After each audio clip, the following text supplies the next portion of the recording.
everyone, my name is Milan and welcome to my channel, L.E.D Shrimp. Today we are going to do part 2 of my setup that I currently am putting together to start breeding shrimp. If you haven't seen the first part of the video, click on the link above. That will take you to the first part, and after you're finished, come back to this one and watch the remainder of the video. I would really suggest that you look through the entire video. There is some important information within the video when doing the type of light installation that I am currently busy with. So if you don't mind, just rather don't skip through it. It might save you. Literally, it might save your life. And as always, I hope you enjoyed the video. Thanks for watching. Chat to you somewhere in the middle of the video with a very important, life-changing, saving advice.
So it is at this point of the video that I am quickly going to pause and give you advice tip, common sense job number 1. When doing electrical work, essentially connecting the lights that I'm busy with in the video, it is usually vitally important to remember to make sure that the wires aren't plugged in or is live. Otherwise this can happen.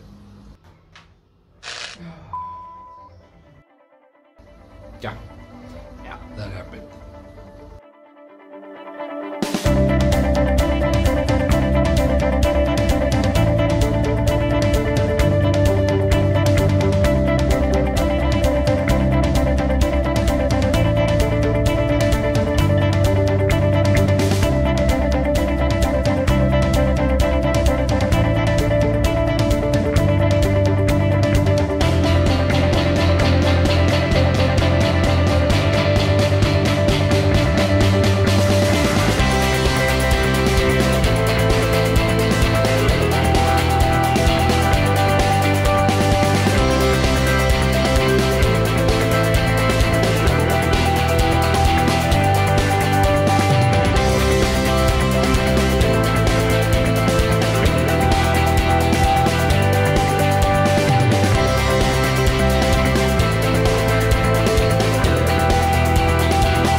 I know I poked a little fun at my blatant disregard for safety. I do want to make sure that you guys understand that it is really important to make sure that the wires that you are working on is not live.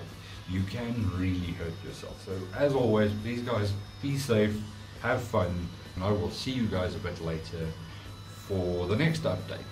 Cheers.